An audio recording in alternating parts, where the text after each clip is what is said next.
Hello दोस्तों। और भाई आ गए सब। चलिए अब हम लोग स्टार्ट करने वाले हैं आज का सेकंड पार्ट इलेक्ट्रोस्टैटिक का प्रॉपर्टीज़ ऑफ चार्ज। ठीक है, तो प्रॉपर्टीज़ ऑफ चार्ज में हम लोग क्या क्या पढ़ने वाले हैं ये समझ लें। हम लोग पढ़ने वाले हैं ऐसी चीज़ें हैं जो कि जनरली चार्ज के नेचर को प्रेजेंट करती हैं कि किस तरह से चार्ज अपनी इस दुनिया में अपने आप को चलायमान रखता है, अपने आप को इन प्रॉपर्टीज़ के थ्रू प्रेजेंट करता है। तो आने वाले वीडियो में हम लोग देख लेंगे बहुत सारी प्रॉपर्टीज़ जो कि आगे का के पूरे यूनिट में हमको काम आने वाली हैं।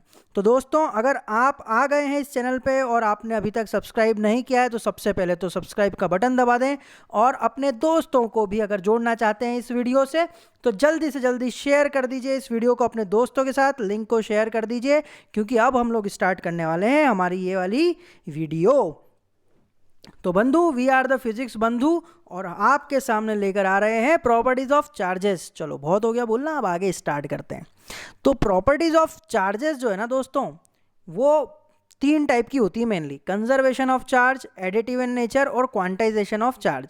इन सब के बाद हमको जो लड़ाई लड़नी पड़ती है वो देखना पड़ता है कि कंपैरिजन इसका मास के साथ क्या होगा, ताकि इसको हम लोग अच्छे से समझ लें और अपनी डेली लाइफ में भी इसको चरितार्थ यानी कि अप्लाई करने की कोशिश कर सकें। तो सबसे पहले बिना टाइम वेस्ट करते हुए हम लोग स्टार्ट कर देते हैं कंजर्वेशन ऑफ चार्ज। भाई तो कंजर्वेशन ऑफ चार्ज क्या बोलता है? कंजर्वेशन ऑफ चार्ज बोलता है कि charge can nether be created nor be destroyed but only can be transferred. Charge को ना तो बनाया जा सकता है ना तो बिगाड़ा जा सकता है, ध्वस्त नहीं किया जा सकता है, पर सिर्फ और सिर्फ इसको क्या किया जा सकता है? इसको एक जगह से दूसरी जगह ट्रांसफ़र किया जा सकता है।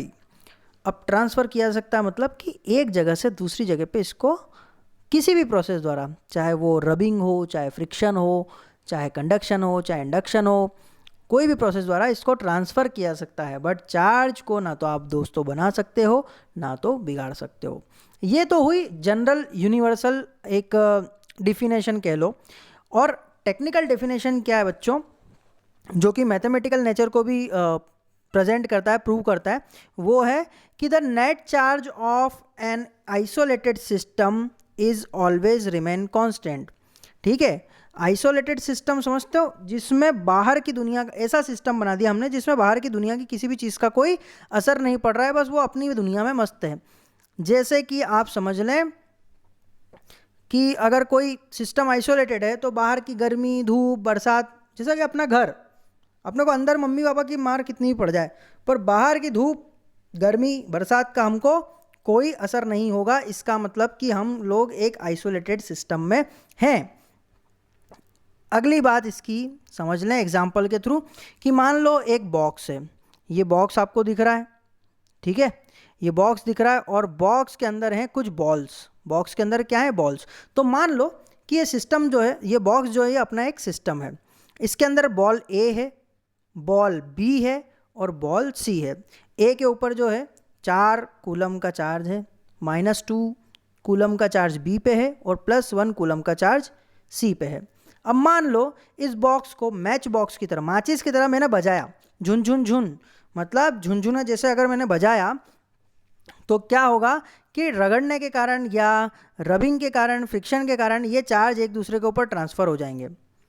और बी के ऊपर कितना चार्ज आ गया? अब +1 रह गया, सी के ऊपर -1 रह गया और इसके ऊपर ए के ऊपर रह गया +3। अब यहाँ पे लिखा हुआ है बिफोर शेक और आफ्टर शेक। इसमें क्या जादू है भैया? तो इसमें जादू ये है कि पहला वाला सिस्टम आप देखिए, पहला वाला सिस्टम दोस्तों आप देखो, ए पे +4, बी पे -2 और सी पे +1। इन सबको जोड़ो, 4 और 1 कितना हो गया? 5। 5 में से -2 मतलब 3, कितने हो गए? 3। तो इसका मतलब ये हुआ कि इस सिस्टम का जो टोटल चार्ज हो कितना है? +3। अरे अरे अरे पेन भैया, हाँ कितना है? +3 कूलम। कितना है? +3 कूलम।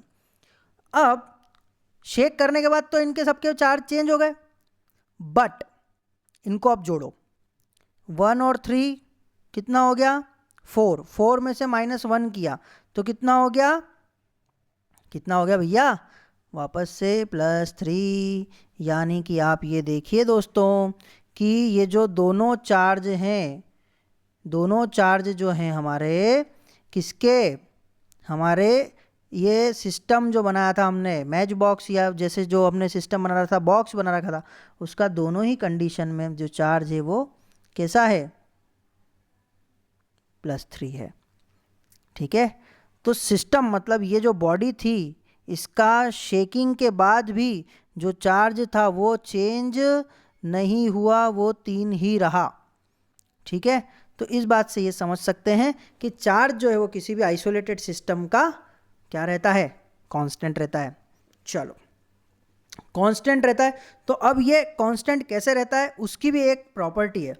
वो क्या है कि चार्ज का नेचर ही कुछ ऐसा है कि एक दूसरे से जुड़ जाता है। जैसे 4 से 1 जुड़ा था, 4 से 1 कौन जुड़ा था, 1 जुड़ा था, फिर ये 5 हो गए थे, 5 में -2 जोड़े तो कितने हो गए, -3। मतलब कि कोई ऐसी चीज़ है, कोई ऐसी प्रॉपर्टी है जो कि चार्ज को जोड़ने लायक बनाती है, तो प्रॉपर्टी है एडिटिव इन नेचर। चार्ज जो है दोस्तों वो एडिटिव इन नेचर होता है। ये डेफिनेशन आपके सामने लिखी हुई है, ये वाली डेफिनेशन, अगर आप डेफिनेशन को आप पढ़ लीजिए। इसका मतलब मैं आपको बता देता हूँ। ठीक है, इसका मतलब ये है कि कोई भी बॉडी चार्ज कैसे होती है आपको मालूम है ना, हमने देखा था पिछली स्लाइड में कि एक सरफेस पे बहुत सारे चार्ज हैं और वो एक जगह से दूसरी जगह ट्रांसफ़र होते हैं।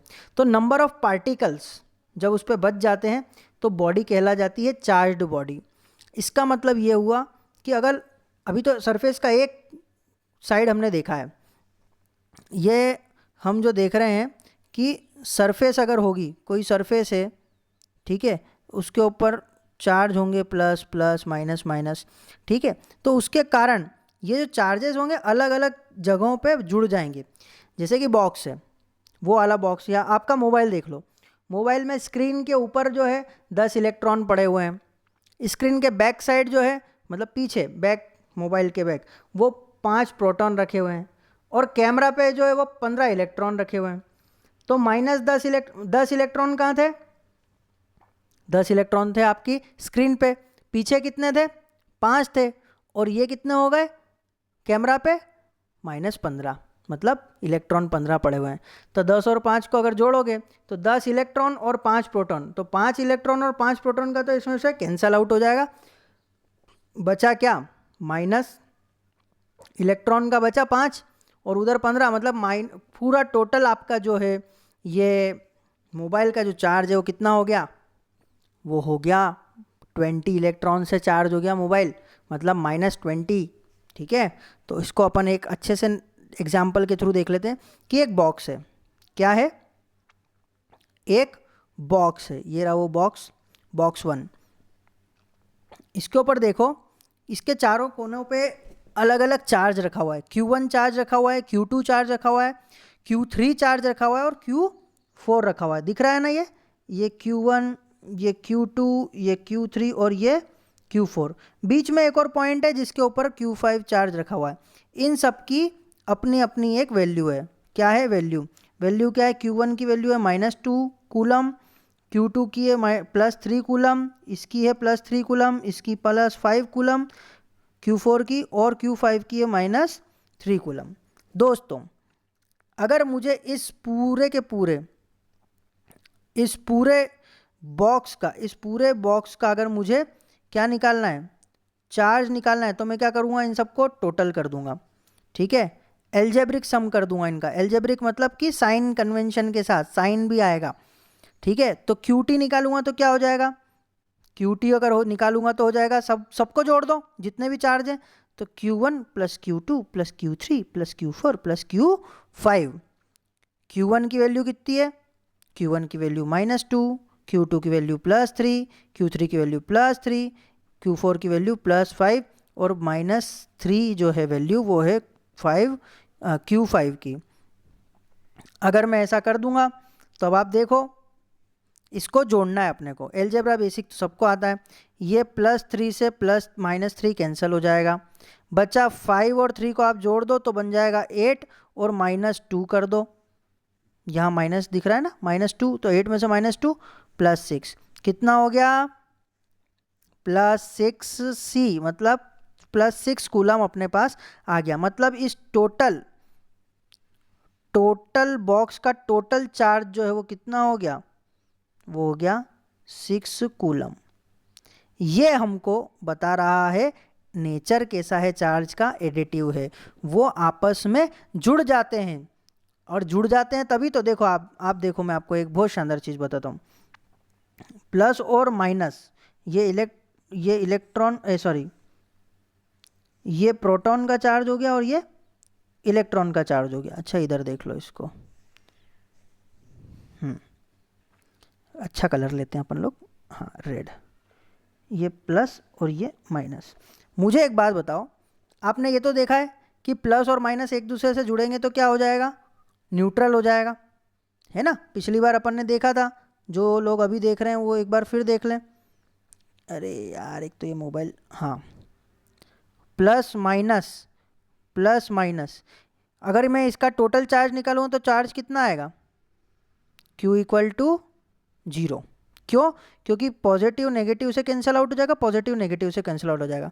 तो ऐसा कौन सा अरिथमेटिक ऑपरेशन है जो कि इन दोनों को क्या करके देगा, हमको 0 करके देगा, देख लेते हैं।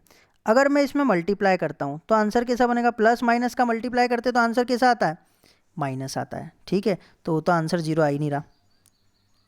अगर मैं डिवीजन करता हूँ तो क्या आंसर आएगा, माइनस आएगा, तो भी क्योंकि डिवाइड करोगे प्लस और माइनस को तो भी वही आएगा। और अगर मैं ये प्लस और माइनस के बीच में अगर मैं करता हूँ नेगेटिव का साइन, तो नेगेटिव तो हो जाएगा प्लस, तो यहाँ पे प्लस आ जाएगा। कुल मिला के दोस्तों ज़रा सी बात है कि प्लस और माइनस के बीच में अगर हम प्लस करते हैं, इन दोनों को जोड़ दें, तभी आंसर क्या आएगा, 0 आएगा। तो अल्टीमेटली चार्ज कैसा है, ऐड करने वाला। चार्ज का नेचर कैसा है, ऐड करने वाला। तो charge is additive in nature. अब ये तो समझ लिया कि चार्ज एडिटिव नेचर होता है और चार्ज जो है वो कंजर्व्ड भी होता है। एक बहुत ही इम्पॉर्टेंट प्रॉपर्टी है जो कि हमको ये भी बता रही है कि बॉडी, कोई भी बॉडी चार्ज कैसे होती है, या यूँ कहें कि मैथमेटिकली हम लोग चार्ज की वैल्यू कैसे बता सकते हैं कि ये बॉडी, फलाना बॉडी चार्ज है, ढिमका बॉडी चार्ज है। तो इसके लिए है भैया property of quantization of charge. अब सबसे पहला क्वेश्चन तो ये है दादा बंधु कि ये जो क्वांटाइजेशन आपने लिख रखा है सर, ये कौन सी बला है, ये कौन सी बला है, ठीक है। तो क्वांटाइजेशन का मीनिंग जो होता है दोस्तों वो क्या होता है, a quantity which is available in fixed amount.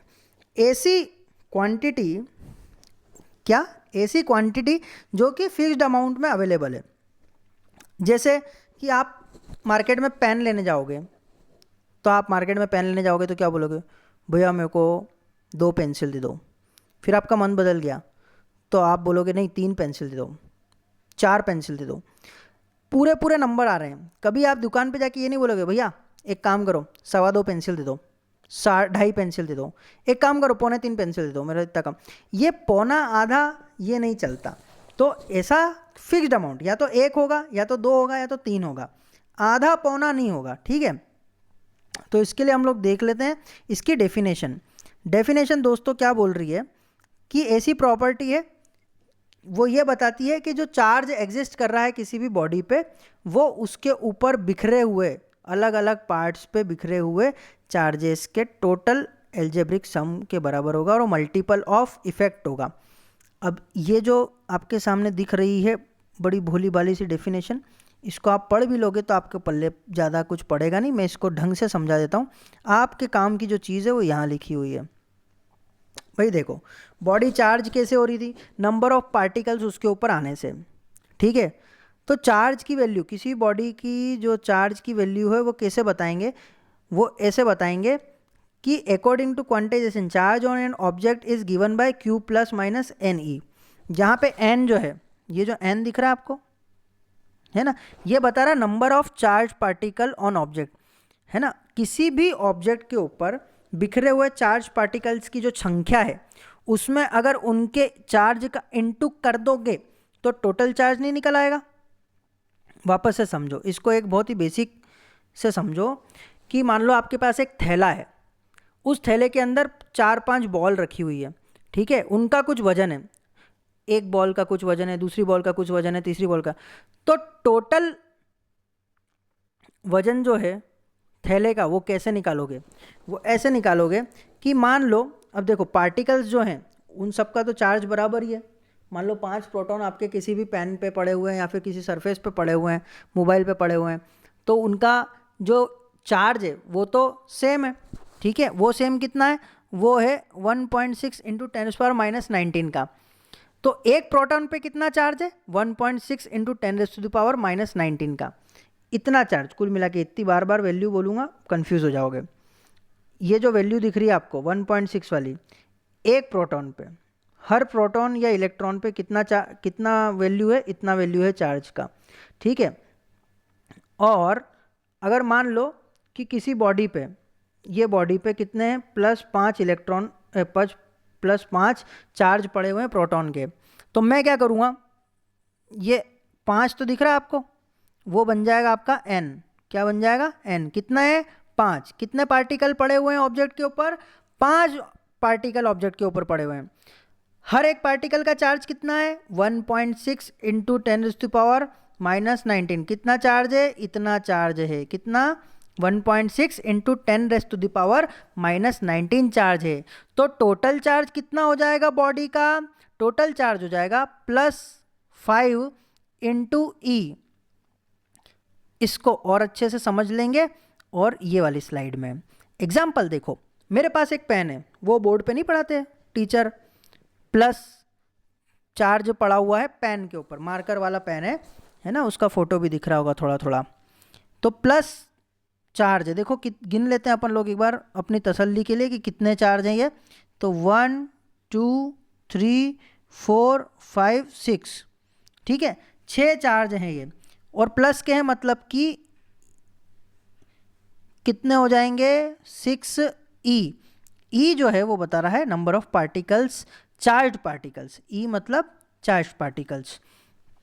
6 proton पड़े हुए हैं। तो क्वांटाइजेशन के हिसाब से अगर मैं ये वाला जो आपका फॉर्मूला है क्वांटाइजेशन का, ये यूज़ करूं, तो पेन के ऊपर जो चार्ज है वो कितना है? QP से डिनोट किया है इसको, ठीक है। तो QP इज इक्वल्स टू हो जाएगा +6e। 6 तो ऐसा का ऐसा ही रहेगा, E की वैल्यू हम लोग रख देंगे दोस्तों। E की वैल्यू क्या रख दी? E की वैल्यू रख दी हमने 1.6 इंटू 10⁻⁻19 कूलम। कितनी रख दी? 1.6 इंटू 10⁻⁻19 कूलम चार्ज की वैल्यू रख दी।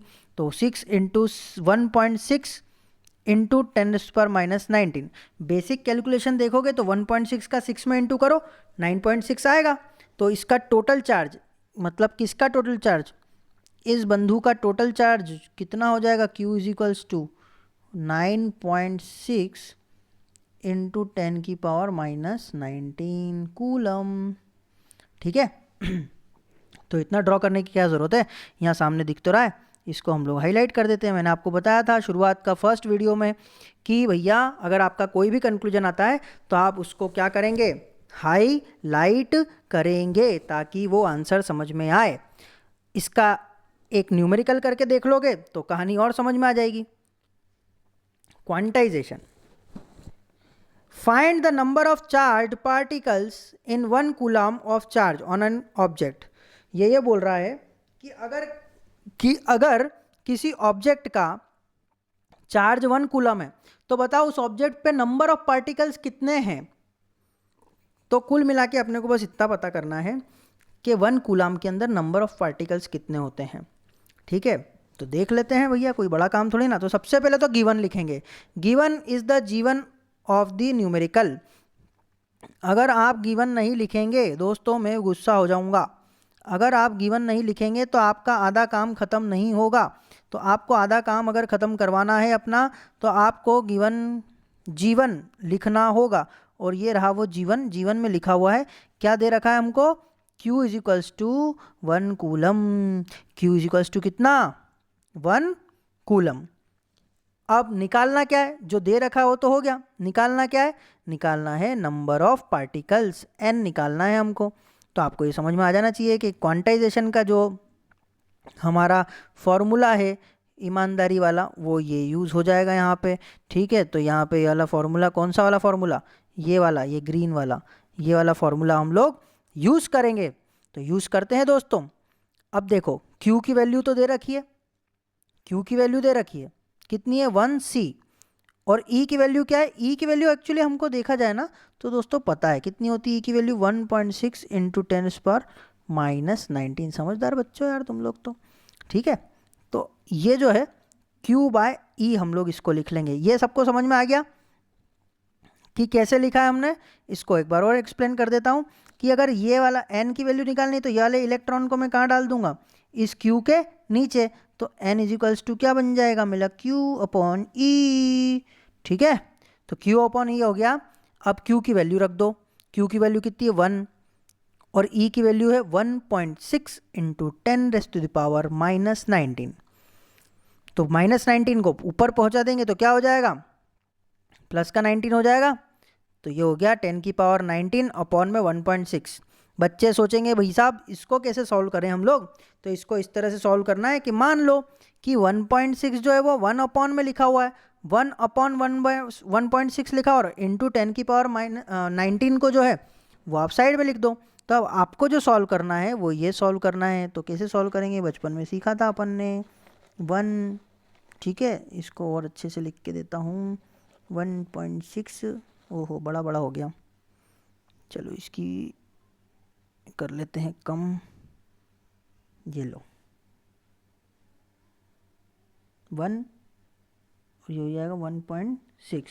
इसको जब भाग दोगे तो कितना आंसर आएगा, 0.0625। कितना आएगा, 0.625 इंटू 10⁻19। यहाँ पे लिखा हुआ था, कहाँ पे, यहाँ पे लिखा हुआ था, देखो यहाँ पे लिखा हुआ था, उसको एज इट इज़ लिख दिया हमने, 0.625 इंटू 10⁻19। अब इसको स्टैंडर्ड फॉर्म में लिखना है। आपने पिछली क्लासेस में देखा होगा कि जब हायर पावर्स को हम लोग लिखते हैं, चाहे वो पॉजिटिव हो चाहे नेगेटिव हो, हम लोग उनको स्टैंडर्ड फॉर्म में लिखते हैं। तो स्टैंडर्ड फॉर्म क्या होता है, स्टैंडर्ड फॉर्म होता है कि फर्स्ट डिजिट के बाद डेसिमल लगा के फिर आगे की चीज़ों को हम लोग 10 की पावर्स में लिख देंगे।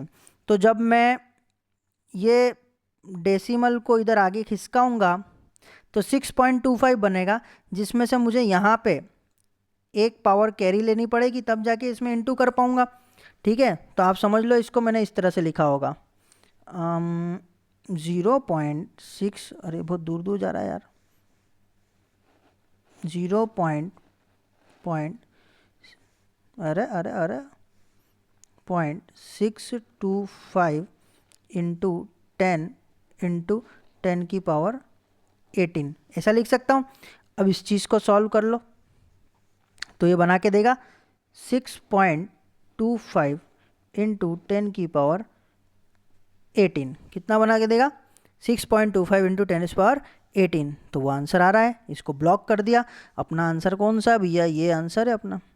ठीक है, so this is the number 6.25 into 10⁻18, 10⁻18 इतने इलेक्ट्रॉन या यूं कहें चार्ज पार्टिकल्स आपके ऑब्जेक्ट पे रहेंगे जब ऑब्जेक्ट का जो चार्ज है वो कितना होगा, 1 कूलम के बराबर। अब आगे बात समझ में, ठीक है। आगे आखिरी जो टॉपिक है वो समझ लेते हैं, comparison between charge and mass. ये कॉम्पिटिटिव एग्जाम के हिसाब से बहुत ज़्यादा ज़रूरी है। इसमें 3 ऐसे पॉइंट्स हैं जो कि नीट और दूसरी एग्ज़ाम्स में IIT JEE और इन सब में पूछा जाता है। इवन रेलवेज टाइप की जो हायर लेवल की एग्ज़ाम्स आती हैं जॉब के लिए, उनमें भी पूछा जाता है। तो देख लेते हैं। पहला comparison, electric charge can B positive, negative और जीरो। भाई पॉजिटिव नेगेटिव जीरो कैसे हो सकता है, वो तो हमने देखा ही है। कैसे देखा है कि आपने प्रोटॉन का नाम सुना होगा, proton is the positive charge, electron negative charge और न्यूट्रॉन जीरो चार्ज। ठीक है, तो ये चीज़ें अवेलेबल है। पर आपने कभी ऐसा नहीं सुना होगा कि भैया ये जो बक्सा पड़ा हुआ है ये -15 kg का है, ठीक है, या -10 kg का है, या ऐसा कभी नहीं सुना होगा। ठीक है, तो mass of the body is always positive. ठीक है। उसके बाद हम लोग देखेंगे कि चार्ज इज क्वांटाइज, चार्ज कैसा है, क्वांटाइज है। चार्ज नंबर ऑफ पार्टिकल्स के ऊपर डिपेंड कर रहा है, पर quantization of mass is not proved yet. वो अभी तक हम लोग ये प्रूव नहीं कर पाए कि पर्टिकुलर इन्हीं पार्टिकल्स के कारण जो है मास होता है। तो इसको अभी हम लोग इस तरह से रखेंगे, charge is always conserved, charge conserve रहता है, चार्ज नहीं बदल सकता है। पर mass is not conserved, it can be change into energy. क्यों बोल रहे हैं ऐसा, क्योंकि जो मास है उसकी स्पीड में, किसी भी बॉडी का मास जब वो स्टैटिक मोशन में रहता है, मतलब रुका हुआ रहता है, एट रेस्ट, उसका मास कुछ और होता है, और जब वो स्पीड गेन कर लेता है तब उसका मास कुछ और होता है। चौथा जो है यहाँ पे, वो forces between charge can be attractive, repulsive, और forces can be charge between attractive और रिपल्सिव। फोर्स, दो चार्ज के बीच में अगर हम लोग फोर्स लगाएंगे, फोर्स एक्सपीरियंस करेंगे, तो वो रिपल्सिव या अट्रैक्टिव होगा, वो अट्रैक्ट करेगा या रिपेल करेगा। बट मास में जो है, दो मासेस के बीच में जब भी कोई फोर्स होता है तो वो ग्रेविटेशनल फोर्स होता है, और वो हमेशा अट्रैक्टिव ही रहता है। वो हमेशा कैसा रहता है दोस्तों, अट्रैक्टिव। ठीक है, तो ये बात आपको हमेशा याद रखनी है। और ये कुछ है, इसमें वही बात कही गई है, देखो पांचवे वाले में, कि charge present on body does not depend on the velocity of the body.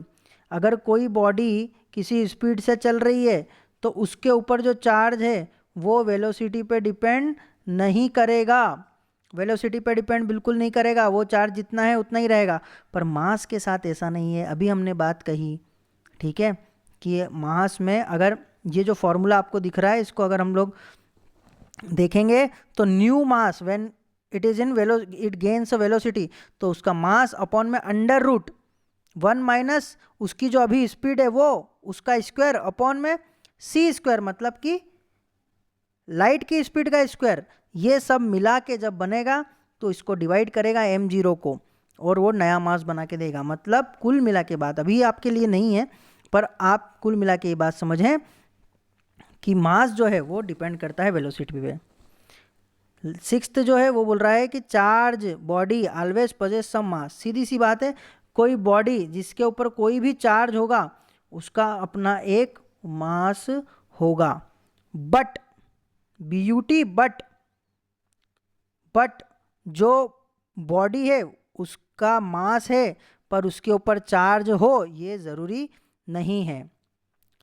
सातवां जो बोल रहा है, ये बोल रहा है कि जो फोर्स है वो एक दूसरे को कैंसल आउट कर सकता है, फोर्स जीरो हो सकता है, बट ग्रेविटेशनल फोर्स मास के लिए, ध्यान दें, ग्रेविटेशनल फोर्स कभी भी ज़ीरो नहीं होगा।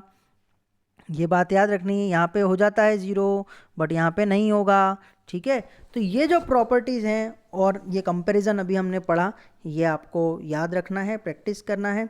आप ये जो नोट्स मैंने आपको जैसे बता रखा है शुरुआत में भी, कि आप नोट्स को इसी में से लिख लीजिए, यही ऑथेंटिक नोट हम लोग यूज़ करेंगे तो भी हमारे पास बहुत अच्छे नोट्स बन जाएंगे जिनसे हम लोग एग्ज़ाम में अपीयर हो सकते हैं फुल नॉलेज के साथ। ठीक है, तो दोस्तों अगर अभी तक आपने इसको सब्सक्राइब नहीं किया है तो भैया सब्सक्राइब कर दो। ये वीडियो अगर अच्छी लगी है तो बिल्कुल लाइक कर दो, घंटी का बटन दबा दो, और दोस्तों के साथ वीडियोस को शेयर कर दो, ताकि आने वाले वीडियोस की खबर कानों कान सबको पड़ जाए और दुनिया के सारे बच्चे इस वीडियो को देखकर अपने आप में एक बहुत अच्छे नोट्स बना के तैयारी करना चालू कर दें। समय बहुत कम है, तब तक के लिए थैंक यू वेरी मच। और अगले वीडियो में हम लोग आने वाले हैं कूलॉम्स लॉ के साथ, फोर्स पढ़ेंगे दोस्तों। तो बंधुओं मेरे सारे ध्यान दीजिएगा इस बात को, अगला वीडियो जल्दी आने वाला है, इसको जल्दी से लाइक करो, शेयर करो और सब्सक्राइब करो। Thank you.